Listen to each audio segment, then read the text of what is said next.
Aleluya, aleluya. Imana mu ijuru nihabwa icubahiro. Ni Pastor Emmanuel Nsabimana mu kiganiro c'amasengesho kugira ngo sangire nawe uriko urankurikirana amasengesho, ndetse nongeye gushimira bariko baradukurikirana, bariko barabana natwe, bafatikanya natwe gusenga aho tumbereye hariho hose. Nimba iki kiganiro kigushikira uri Burundi, nimba kigushikira uri hanze y'igihugu c'u Burundi, mu vyo urimwo vyose, ico nakubwira coco nuko Imana yo mwijuru iri kumwe nawe, iri kumwe natwe kandi twumva.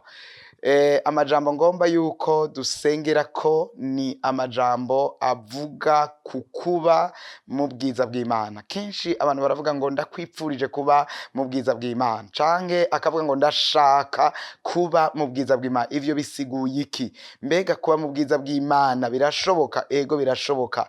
Ni ikihe kiguzi? Nza guhagarara cane ku kiguzi bisaba kuba mu bwiza bw'Imana. Haleluya. Reka dusome Zaburi 27. Uyu murongo wa 4 uraturongora muri aya masengesho yacu no muri kino cigwa kituyoborera ku gusenga. Zaburi 27 umurongo wa 4 aravuga ngo ico nsaba Uhoraho ni kimwe, nico nzohora nitwararika, nukuba mu ngoro y'Uhoraho imisi yose y'ubugingo bwanje, nkaraba ubwiza bw'Uhoraho, nkihweza urusengero rwiwe. Iyi zaburi ni zaburi yahawe Dawidi, ni zaburi yanditswe na Dawidi. Dawidi yoba yari mu bihe bitamworoheye, yariko arahura n'ama opposition, yariko arahura n'intambara, abansi bari nyuma yiwe bipfuza kumwica, bipfuza kumugirira nabi. Hanyuma iyi zaburi yahawe ni isengesho ryiza rikomeye, ririmwo kugaragaza ivyizigiro vyawe kuhoraho, birimwo kandi kwerekana ingene urondera ubwiza bw'Imana. Biratangaje ingene avuga ngo nipfuza kwibera mu bwiza bwawe, kandi abasi bari nyuma yiwe. Benshi iyo turi mu vyago n'amakuba, murazi yuko umuntu aterera urushi ku munwa akavuga ati ndahumiwe, ndabara, ndapfuye, ndagowe, ndihevye, ibara riraguye, Mana urandetse, kubera ko ndetse. Ariko Dawidi, raba aya majambo adegaja, raba aya majambo asohora, akavuga ngo nipfuza kuba mu bwiza bwawe. Reka ndagusubiriremwo. Mu gifaransa yaravuze ngo je demande à l'Éternel une chose que je cherche ardemment, habiter toute ma vie dans la maison de l'Éternel, pour contempler la magnificence de l'Éternel et pour admirer son temple. Ico nsaba Uhoraho ni kimwe, nico nzora nitwararika, nukuba mu ngoro y'Uhoraho iminsi yose y'ubugingo bwanje, nkaraba ubwiza bw'Uhoraho, nkihweza urusengero rwiwe. Biratangaje ibanga yatahuye uno muntu w'Imana Dawidi, yuko yipfuza kuba mu migenderanire Uhoraho n'Uhoraho, yuko yipfuza kwibera mu bwiza bw'Uhoraho, akaraba urusengero rw'Uhoraho, akaraba ubwiza bw'Uhoraho, akaraba ukwera k'Uhoraho. Oriye yo gukoma induru ati ndapfuye, ndahwereye, bari nyuma yanje, hasigaye akanya gato ngo bamfate. Wewe avuga amajambo akomeye nk'aya y'uwufise ivyizigiro muhoraho, kuba mu bwiza bw'Uhoraho, kuba mu bwiza bw'Uhoraho. Bantu b'Imana, kuba mu bwiza bw'Imana si ikintu c'akanywababu uvuga ngo naka ni we asenga, ni waba mu bwiza bw'Imana, ni wabana n'Imana, ni waba mu migenderanire n'Imana. Nta muntu n'umwe mu bantu Imana yaremye idahamagarira kuba mu bwiza bwayo. Ni kuvuga ngo ni invitation ihawe umuto, uwukuze, uwo ari we wese. Mugabo naho ari invitation ihawe uwo ari we wese, birashoboka ko atari bose baba muri ubwo bwiza bw'Imana, kuko hariho ikiguzi bigusaba, hariho disipurine bigusaba, hariho indero bigusaba kanaka, hariho ukwitanga bigusaba kanaka, hariho ukwiheba bigusaba kanaka, hariho ikiguzi. Iyo umuntu rero ananiwe no kuri ico kiguzi bisaba, ntaba mu bwiza bw'uhoraho, naho twese dutumigwa. Mugabo iyo umuntu yiteguye kuriha ikiguzi bisaba, arabona Imana, arabona ubwiza bwayo, arumva ijwi ryayo, ararongorwa nayo. Ndakwipfuriza rero kuba mu bwiza bw'uhoraho. Umva, si ibyo kwipfuza gusa ngo Mana nifuza kuba mu bwiza bwawe.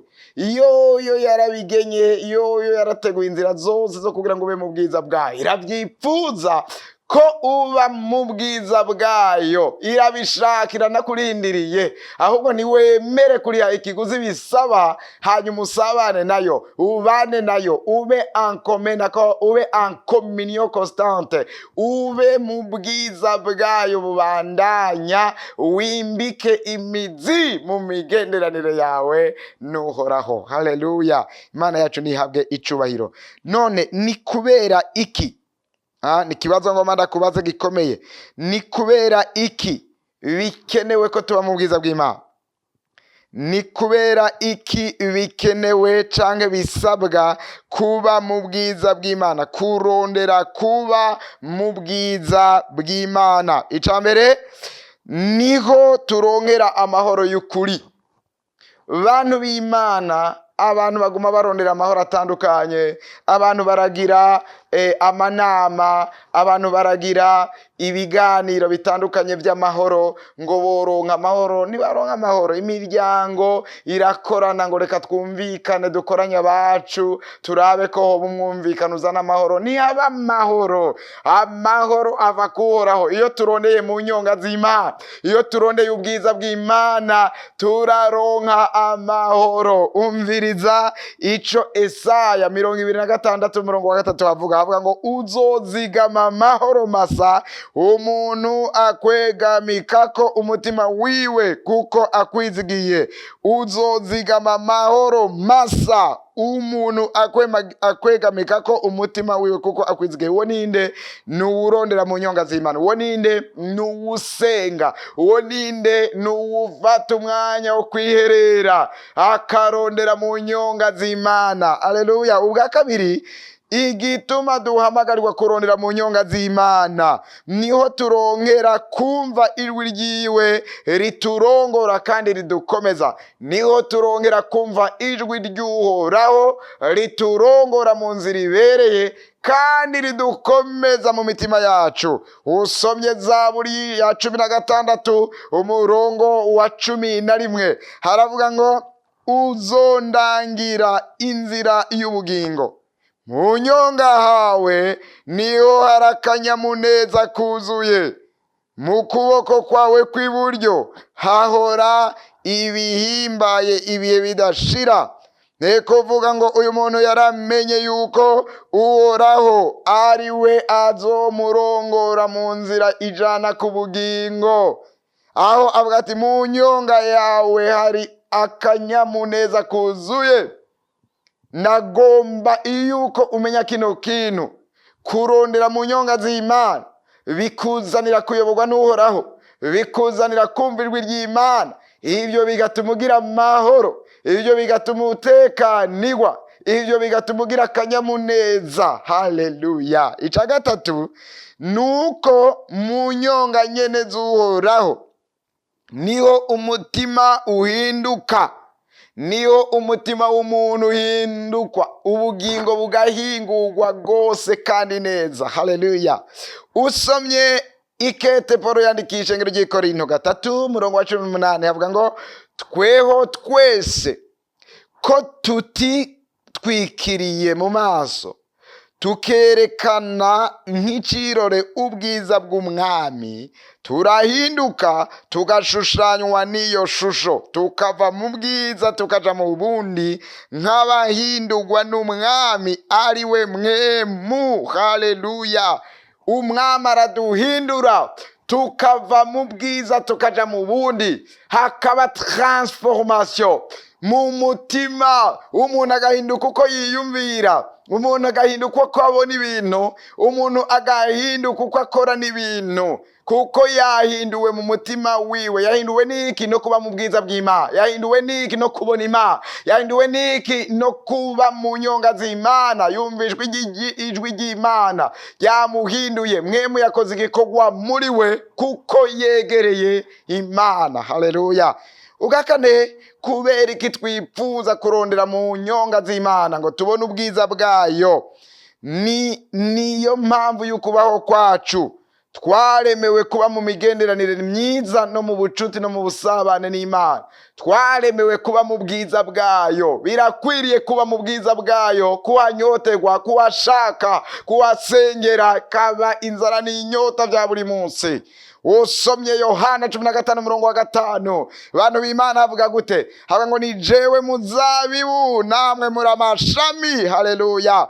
Uguma muri jewe nanje nkaguma muri we, uwo niwe yama cane, kuko ataco mubasha gukora mutamfise. Kandi uwuguma muri Kristo, kuguma muri Kristo ni kuguma mu ijambo ryiwe. Kuguma muri Kristo ni kumwegera mu buryo bwo gusenga, ugacudika nawe. Rero uwuguma muri we, uguma mu bwiza bwiwe, uwo ni warushiriza kwama, uwo ni we yama, uwo ni washobora gukora ibikorwa byiza bitunganye, uwo ni washobora kugira imbabazi, kugira impuhwe, uwo ni washobora kuba umugwaneza, uwo ni washobora kuba umunyamahoro, kuko ari muri we. Haleluya. Hari abantu barondera kuba abagwaneza, barondera kuba abantu bihangana, barondera kuba abantu bagirira neza bakikuje. Wowe bishobora gute utari ku muzabibu?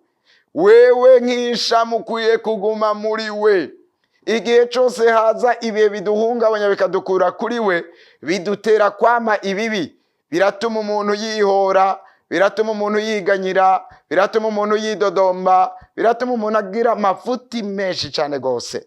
Ariko kuba muri we, ugashinga imizi muri we, ugahagarara muri we, bikuzanira ubugingo, bikuzanira umunezero, bikuzanira gushikama, bikuzanira kwama, n'abagukikuje bakabona yuko uri umuntu w'Imana, uriko wama ivyama by'ubugwaneza by'ubugororotsi. Haleluya. Nagomba rero ndagusangize ikiguzi bisaba. Hariho ikiguzi bisaba kuba mu bwiza bw'Imana. Ego twatumiwe twese, mugabo hariho ikiguzi bigusaba. Umviriza ikiguzi cya mbere bigusaba. Ikiguzi cya mbere bigusaba ni ubuzima bw'amasengesho abandanya. N'ubuzima bw'amasengesho abandanya. Turabona akarorero keza ku mwami wacu Yesu Kristo ariya muri Luka 5:16, ingene yirotira akaja gusengera mu bugaragwa. Urakwiriye gushiraho umwanya uhoraho ku munsi uwo kubana n'Imana mu buryo bwo gusenga. Abantu baranezererwa kuja mu minsi mikuru, kuja mu birori kunezerwa, baranezererwa kuja mu anniversaire, baranezererwa kuja mu manama y'ibiriyo, baranezererwa kuja mu bigandaro n'ibindi bitandukanye. Mugabo barabura umwanya wo kubana n'Imana. Baranezererwa kuja ku ma WhatsApp, amastati n'ibindi bitandukanye. Barabura umwanya ku munsi wo kubana n'Imana. Rondera isaha imwe, rondera umunsi, rondera amasaha abiri, rondera ijoro rimwe, ukanabana n'Imana. Kubana n'Imana, Yesu Kristo yatubereye akarore keza. Naho yari Imana, avuye ku Mana, birumvikana yuko umengo mu bwenge bwacu ntiyari gusenga, yari gushoka akora ibintu, ariko yarirotira akaja gusenga. Yaraja mu bugaragwa gusengerayo, yarafise umwanya wo gusenga, yarafise n'umwanya w'ibikorwa. Rero ikiguzi cha discipline yo gusenga, amasengesho washizeho yo guhora ubana n'Imana buri gihe, canke isaha kanaka yashinzwe. Haleluya. Ikiguzi kigira kabiri bigusaba ni kurimbura ijambo ryiwe ku munsi. Amajambo ari muri Yosuwa 1:8 aravuze ngo muri kiriya gitabo yo c'ivyagezwe yewe Yosuwa uze ubimedite juru enwi, uze ubirimbure ijoro n'umurango, ngo niho ibyawe bizogenda neza. Shiraho umwanya wo gusenga nivyo, ariko kandi soma ijambo ry'Imana uririmbureko, uryiyumvireko, wibaza ibibazo kuri vyo, uri wanye n'ubuzima uri kurabamwo, uri wanye n'ibihe vya none. Kurimbura ivyanditswe vyera, ngo niho ibyo uzokora bizogenda neza. Ijambo niryo riduhindura, ijambo niryo ritweza, ijambo niryo ritunganya ivyiyumviro bizima muri twebwe, bigatuma tubaho neza, bigatuma dukora ivyiza, bigatuma duhagarara dushikamye mu bihe byose. Gira ijambo ry'Imana. Ikiguzi ca gatatu bisaba ni kubaho ubuzima bw'ukwera, invido sainteté, kubaho ubuzima butunganye, kubaho ubuzima butari mu vyaha. Abakristo benshi usanga tubibangikanye n'ivyaha, tugasenga tukiba, tugasenga tugasambana, tugasenga ntitugire isoni z'ibiturire, tugasenga ntitugire isoni z'ukubesha, tugasenga ntitugire isoni za escroquerie. Ivyo bintu tukabibangikanya. Umva, ntawokorera abami babiri, yohava nezereza umwe uwundi nawe akamwanka. Imana niza kukuniganira na Satani yarakweretse inzira ukwiye guhitamwo. Imbere yawe hari shwa, hari decision, hari choice. Imbere yawe hari gufata ingingo ibereye kuri wewe. Hitamwo ubuzima bwo kugororoka, hitamwo ubuzima bwo gutungana. Niwoguma mu vyaha ngo urashobora kudwebera mu bwiza bw'Imana. Ivyo nivyo gukundira, kuko ivyaha birakura umuntu mu bwiza bw'Imana. Haleluya. Hariya mu Baheburayo 12 umurongo wa 14 haravuga ngo mushishikare kuzura na bene data. ngo mugire umwete wo kwiyuzuza na bene data, ngo nuwo kwezwa, ngo kuko utejejwe atazobona mu nyonga z'Imana. Rero gwanira kugoroka no gutungana, gwanirira kwezwa, kuko abejejwe nibo bazobona ubwiza bw'Imana, kuko abejejwe nibo bazobona ukubaho kw'Imana. La présence de Dieu ibagendera, kavugana nabo mu buryo budasanzwe, bakumva uburongozi bwayo ibahaye mu buzima, mu byo bariko barakora, mu byo bagomba gukora, mu byo bagomba gushikako. Ndakwipfurije mwene data kurongorwa na mwe mu Imana. Mugabo nawe baho ubuzima bwo kugororoka, uriye ikiguzi bigusaba kuba mu bwiza bw'Imana. Kiguzi kigira kane ni ukwiyanka. Kwiyanka. Yesu ariya muri Luka 9:23 yaravuze ngo umuntu niyo yagomba kunkurikira niyiyanke. Mu Gifaransa avuga ngo renoncement à toi-même, renoncement à lui-même. Se renoncer à soi-même. Kwiyanka. Kwiyanka bigomba gusigura ngo shira Imana imbere y'ivyifuzo vyawe n'imigambi yawe, imbere y'umunezero wawe. Nihaje Imana naba arifata ikibanza ca mbere. Uko niko kwiyanka, kuko umunezero buvuga ngo miki, umunezero buvuga ngo ngiki, ngomba ndaja. Niko umunezero w'umuntu bumukwega. Kandi imigambi nayo bivuga ngo nkora, turihuta, tunyaruke, n'ibindi bitandukanye, tubesha, twiba, ntaco, binyaruke, isaha iragiye, jana swakiranya byose. Ariko gushira imbere Imana ukavuga uti ndindiriye isaha y'Imana, ndindiriye uburyo sinza kubesha ngo nkorere mu bubeshi n'amanyanga. Gushira Imana imbere, kwiyanka. Haleluya. Dutegerezwa kwiyanka. Niko karyo keza ko gushobora kuba mu bwiza bw'Imana. Hariho ibirori biryoshe, bihimbara, binezereza, iminsi mikuru, iminezero kanaka, twanka kugira ngo duhiganirwe kurondera mu bwiza bw'Imana, mu nyonga z'Imana. Haleluya. Ubwa gatanu ni ukumvira.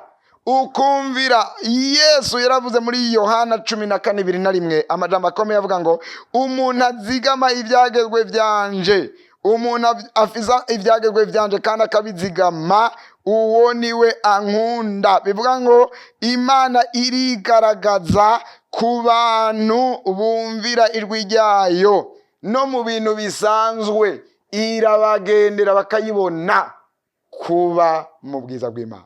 Ikiguzi cyo kuba, ikiguzi cyo kumvira. Ikiguzi kigira gatandatu dusabwa nuko Imana idusaba kugira ukwizera gushikamye, ukwizera kuzima kandi gukora. Haleluya! Ukwizera kuzima kandi gukora.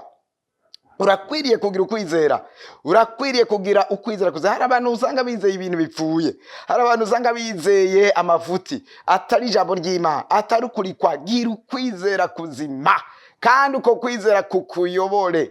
Ntiwitege amagorwa, ntiwitege urupfu, ntiwitege agahinda, ariko witege ibyiza. Haleluya!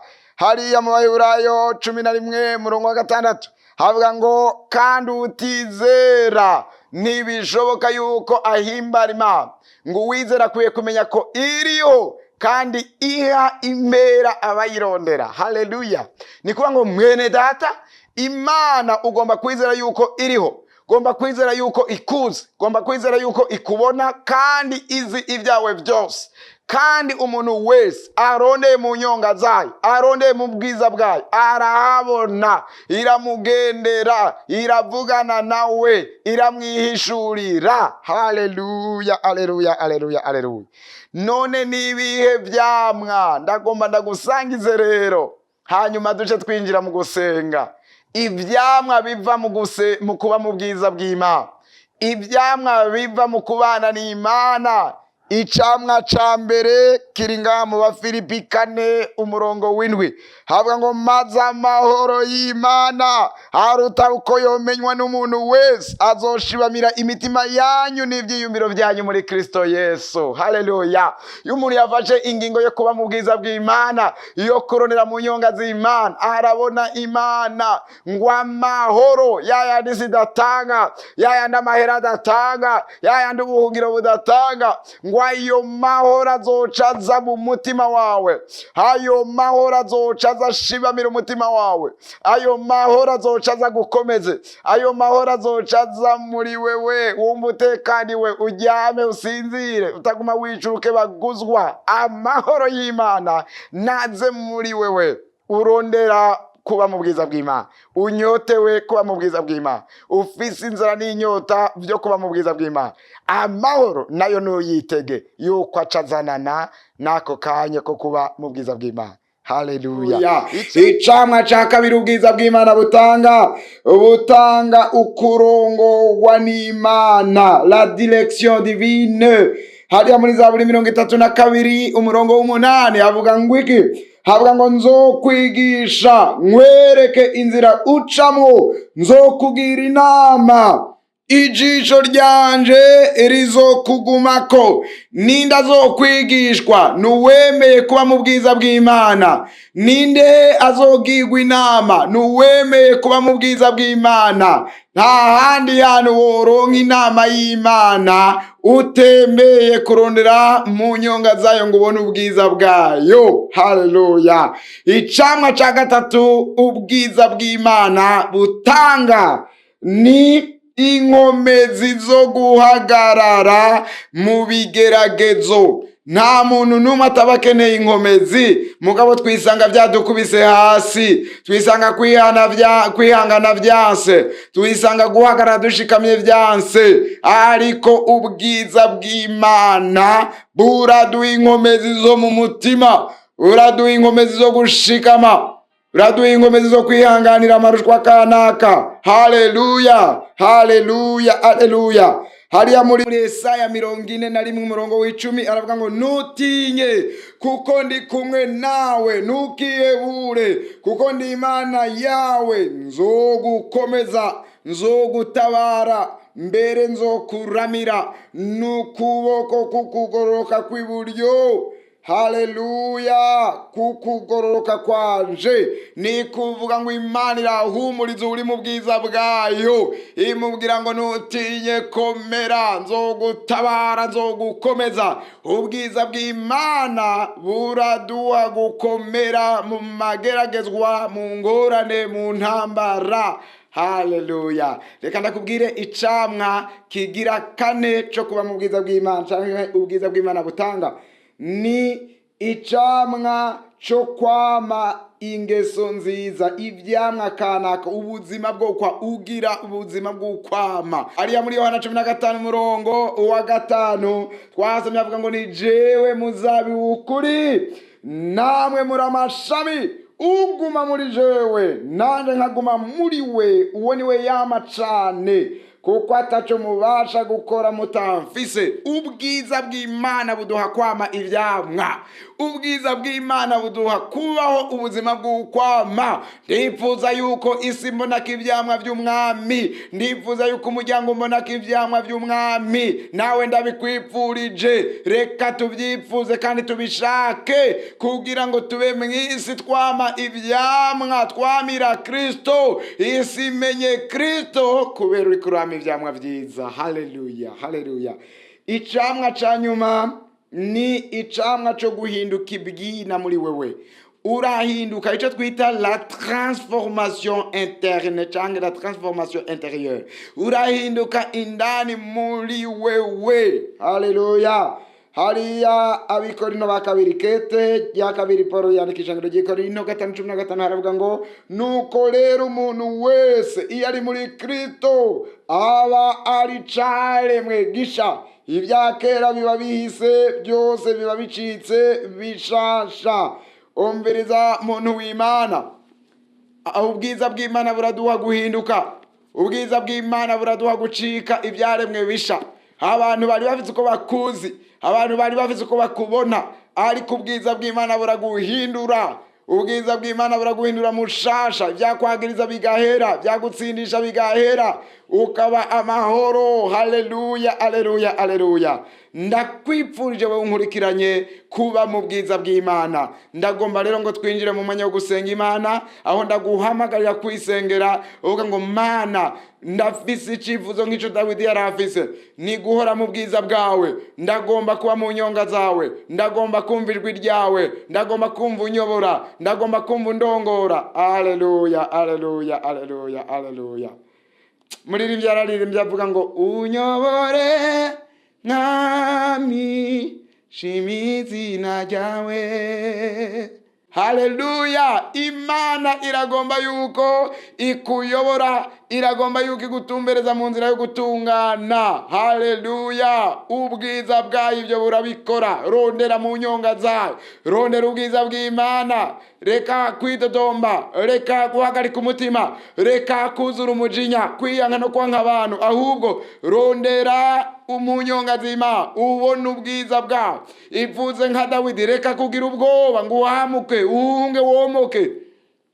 Dawidi ahubwo yahungira mu nyonga zima, yahungira mu masengesho, aho niyo yacanza kurondera mu nyonga zima. Aya majambo ndiko ndavuga mugenzi yuko benshi muri kano karere ka Afrika, intambara mu karere k'ubuseruko, intambara muri Kongo hakurya, intambara mu bihugu bitandukanye, ibiriko biraba ku isi muri Ukraine, biriko biraba abantu bagumana imitima y'uruhagarara bihweza. Hariya mwumvise yo hari inka hariya anye muri Isirayeli n'urusengero bagubatse. Yesara donc bagahamuka, umutima ukaguma mu kirere. Rondera mu bwiza bw'Imana. Dawidi n'abase bari nyuma yiwe, aba ngo ico nipfuza kandi nzohora nitwararika ni kuguma mu bwiza bwawe, ni kuba mu nyonga zawe, ngo ndaba ubwiza bwawe, mbona urusengero rwawe. Haleluya. Icifuzo ciza ca Dawidi uyu munsi nico tugomba dusengeremwo rero. Isengere uduze ijwi ryawe, ubwira Imana ngo Mana, ndagomba kubona mu nyonga zawe,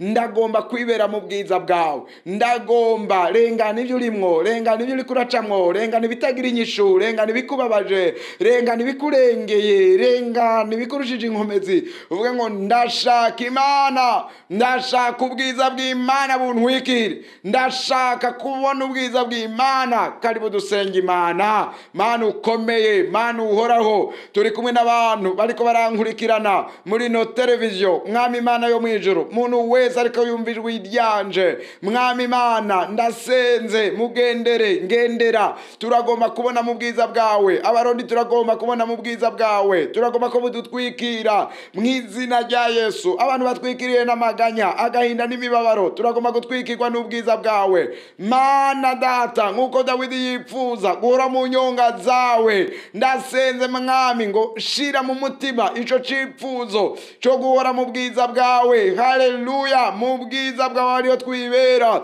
mu bwiza bwawe ariho twibera, mu bwiza bwawe ariho tuguma, mu bwiza bwawe ariho dushikamira, mu bwiza bwawe abariho turonkera ukurinda, ugukomera, ugushikama, mu bwiza bwawe Mana abariho tubonera mwami uburongozi bwawe bw'ivyo ugomba ko dukora, bw'ivyo ugomba ko tuvuga, bwawe ugomba ko tuja. Mana Data, tutari mu bwiza bwawe butadutwikire, tutambaye uwo mwambaro, two kwiyobora, twovuga ibitari byo, twokora ibitari byo, two kwigwanira, twokora ibyaha bibi bibishe. Mwami Imana ndasenze, reka utwereke mu nyonga zawe, reka utwereke ubwiza bwawe, manura ubwiza bwawe ku barundi bariko barondera mu nyonga hawe, manura ubwiza bwawe mu ishengero ry'Imana, ukugaragara kwawe Mana nikuze mu izina rya Yesu. Waravuze ngo niyo mwasenga ngo muge muti Data wa twese wo mwijuru, izina ryawe niryubahwe, ubwami bwawe nibuze. Nanje ndavuze ngo ubwami bwawe nibuze, kuko aho ubwami buri niho n'ubwiza buri, kuko aho ubwami buri niho n'ubwiza bukorera, kuko aho ubwami buri niho n'ubwiza buboneka. Kandi aho ubwiza bwawe buboneka ari ugukira, ari ugutabagwa, aho ubwiza bwawe buboneka ari ukubohoka, ari ukwidegembya, aho ubwiza bwawe buboneka ari ukuzuka kw'abapfuye, hari ibitangaza n'utwumiza, aho ubwiza bwawe buri hari uguhembuka, hari ukunagurwa. Haleluya! Aho ubwiza bwawe buri hari ukumurikirwa, hari kumvirwa ry'Imana, aho ubwiza bwawe buri mwami Imana hari gushobozwa ibyananiranye, aho ubwiza bwawe buri bitashoboka birashoboka, aho ubwiza bwawe buri inzira ziracika aho zitari ziri, aho ubwiza bwawe buri abari baracitse intege basubizwamo inkombezi. Haleluya! Mana ukomeye, ubwiza bw'Imana bwarururutse butwikira Dawidi yagiye kugemurira bene wabo bari kugwana kwa Sawuli. Yo Abafilisitiya bama babacokora, hakaza Goliyati ngo akabaranira umutima, bose binyegeje. Yo wa Mana, ubwiza bwawe bumanukira Dawidi, nifuza kumenya ibyo bariko bagwana nabyo, bituma avuga ngo ujya muntu ijya nakebwa. Bwamuhaye kurinda, bwamuhaye gukomera, bwamuhaye kwimenya, bwamuhaye guhagarara muri ibyo bihe bigoye, abo utabara abandi. Ndasenze ngo reka mwami tubone ubwiza bwawe mu izina rya Yesu. Reka uwo muntu ariko arasenga abone ubwiza bwawe, reka umukozi w'Imana abone ubwiza bwawe, reka abasenzi babone ubwiza bwawe, reka amashengero yacu abone ubwiza bwawe, reka igihugu cy'u Burundi kibone ubwiza bwawe. Nibwo buhindura ibihe, nibwo buhindura amateka, nibwo buhindura hari ubugaragwa hakaza ubuzima muri rya zina rya Yesu. Ubwiza bw'Imana ku Burundi, ubwiza bw'Imana mu miryango yo mu Burundi, ubwiza bw'Imana ku mahanga n'abari mu mahanga, ubwiza bw'Imana ku muntu yararuhiye mu bintu, ubwiza bw'Imana ku muntu yari kayomo kawunga, ubwiza bw'Imana ku muntu yarasugererwe nk'uko Dawidi yarasugererwe. Reka bari bwo bubakuriwe, amenye kibereye, amenye ico gukora, amenye ico kuvuga, amenye iyo kuja mu izina rya Yesu Kristo. Urakoze Mana nyene ubwiza, urakoze Mana wisaka igitinyiro n'ubwiza. Ubwo bwiza nibwo sengera ngo reka bucika umwambaro wabera, ngo reka bucika umwambaro w'abakunyotewe, ngo reka bucika umwambaro wanyotewe kugororoka, reka bucika umwambaro wanyotewe gukora ubugombe bwawe. Ubwiza bw'Imana bwanze muri rya zina rya Yesu Kristo. Amen, amen. Nagomba mwene data kandi gutumirire dusengere hamwe, dusenge Imana, tugwanye ibintu bitubuza kubona ubwiza bw'Imana. Hari ibintu byinshi bitubuza, ya indiscipline, twakutemera kuriha ikiguzi, ya minezero, bya byifuzo by'umubiri, yasidukwega, hari ibintu byinshi bidutandukanya n'Imana, hari ibintu byinshi bifata ikibanza c'Imana muri twebwe. Ndagoma ngo wewe uriyizi, wewe urazi ivyakugwanije, wewe urazi ivyaguciye intege, wewe urazi ivyagukuye ku Mana, ivyagushize kure y'Imana, uri myidodombo. Reka uyu mwanya uze wihana, reka uyu mwanya uze wereka Imana uvuga ngo Mana, hari ivyari byarantandukanije nawe, narihebye, nariganye, naridodombye, bituma nigirwa kure yawe, none ndasenze ngo nibitandukane nawe. Uvuga uti imisi mikuru, ibirori n'ibindi minezero y'isi birankwega, ngatakaza umwanya wanje, ndiko ndabadare discipline spirituelle, sisoma ijambo ry'Imana, sisenga, nta myanya nashizeho. Ndagoma ngo uce usengana nanje, wisengere, ubwiza Imana ukora, uvuga uti ntabara mu izina rya Yesu. Dusenge. Mana ukomeye, Mana uhambaye, nje imbere yawe hamwe n'aba bene data, turiko turasenga tugwanya ivyatubuje kubona mu bwiza bwawe. Mana, ivyadutandukanije nawe tukaja kwigwanira, twarizigiye abantu ngo twobatura amadosiye yacu. Mwami Imana yo mwijuru, twarizigiye abakomeye, twarizigiye abaganza ngo nibo twoja gutura izo ngorane imbere yawe. Mana, ivyo vyatuviriyemo guhemukirwa, ivyo vyatuviriyemo kurondera turabura, bituma imitima Mwami Imana Data irangara.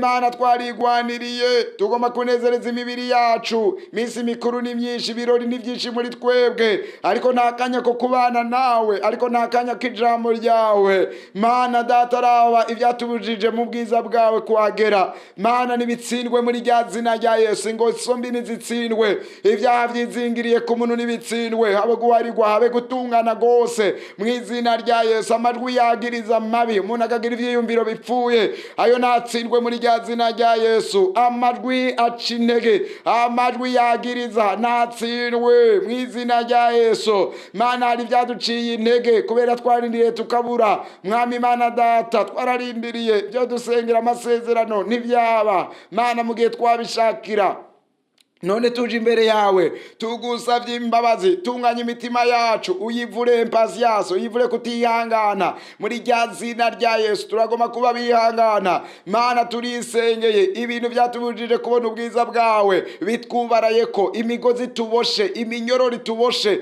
itubuza kwizera, nitsindwe, nicike, niturekure muri rya zina rya Yesu. Ndasenze Mwami Imana yo mwijuru, muntu wese yari yaraciwe intege, reka yongere gukomera mu bwiza bwawe Mana, mu izina rya Yesu. Cyo kintu cyose cyabaye intambamye, abadayimoni batugwanya, umubiri utugwanya, kaduteza amananiza n'ivyifuzo bibi, reka Mwami Imana Satana atsirwe, uburyo yinjirira hose kutunaniza, uburyo yinjira hose kuturemera, imbaraga za occultism, amarozi, bupfumu n'ibindi bigota ikirere cacu, bikagota Mwami Imana Data ubuzima bwacu, turabisambuye, nibitsindwe muri rya zina rya Yesu. Reka ubwiza bwawe buze Mwami, reka ubwiza bwawe buze Mwami, reka ubwiza bwawe buze Mwami, reka ubwiza bwawe buze, reka ubwiza bwawe buze, abantu bahembuke. Mana, ndasenze mu izina rya Yesu, ubwira kabiri bwadutwikiriye, umwijima w'umwasi wadutwikiriye, igifungo c'abadayimoni cadutwikiriye,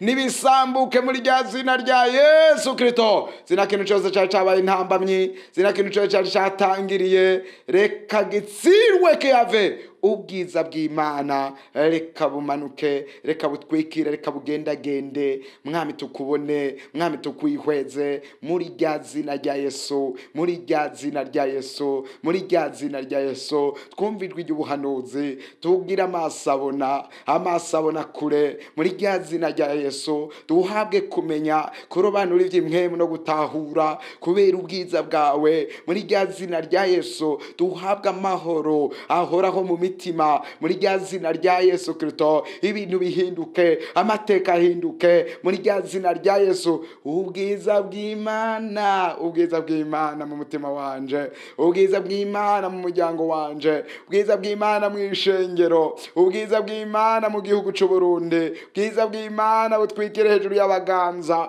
ubwiza bw'Imana butwikire hejuru y'abakunyotewe bakuborogera ijoro n'umurango. Ubwiza bw'Imana Mwami mwami Imana yo mwijuru, twifuza gora mu bwiza bwawe, twifuza kubona mu nyonga zawe, twifuza kubona ukuboko kwawe gukora ibikomeye n'ibihambaye. Urakoze kuri umwizigirwa, urakoze kuri Imana igira neza. Hezagira umuntu wese mwami turi kumwe mu kiganiro, hezagira uwukuze, hezagira umumama, hezagira umupapa, ubishure, ukemura ibibazo, imitwaro yishugwe, abantu batabagwe, abantu bakira ingwara, abantu babohoke, abantu bugururirwa imiryango, abantu mwami Imana bakugwe ko za karande, abantu bakugwe ko imikoshi kubera ubwiza bwawe. Haleluya. Lebo sharabaza, ubwiza bwawe bukuraho karande, ubwiza bwawe bukuraho imivumo, ubwiza bwawe bukuraho iceyi, ubwiza bwawe bukuraho imikoshi, ubwiza bwawe mwami Imana utuma abana niwe bashobora, ubwiza bwawe Mana butuma imiryango yiguruka, abantu bugururirwe, ubwiza bwawe butuma abantu bava mu kwiheba bakinjira mu vyizigiro bizima, abantu bareme kandi bakomere, abantu bashira ubwoba, bashira amanga, buzura inkomezi z'Imana, abantu bavuga ijambo ry'Imana bashize amanga, ibimenyetso n'ibitangaza biherekeze ubutumwa bwiza mwami, kubera ubwiza bwawe. Ivuga butumwa yuzuye ubwiza bwawe mu izina rya Yesu. Basenzi buzura ubwiza bwawe mu izina rya Yesu. Urakoze mwami ku bwiza bwawe, urakoze mwami Imana data, urakoze mucunguzi mwiza kumviza gusenga kwacu, urakoze kutabaye mwami abantu batandukanye, urakoze kubohoya abantu batandukanye, urakoze kuzanya ibyizigiro, urakoze kuzanya amahoro, urakoze kuzanya ubuzima bw'ukwama ibyamwa byiza. Isi nibona ibyamwa, isi nitubonemo Yesu, isi nibona uwabambwe, isi nibona uwazuze kumuzugira gatatu, isi nibona umucunguzi wacu Kristo. Ndagushimiye kugira neza, ndagushimiye kuri kumwe natwe, ndagushimiye kugendera umuntu wese nkuko inyota yiwe yariri, icwa no gukomera n'ibibi byawe, ni muri rya zina rya Kristo Yesu. Amen. Ndabahezagiye mu izina rya Yesu. Imana nibaha umugisha kandi bagirire neza mwese mwari kumwe natwe. Amen. Amen. Shalom.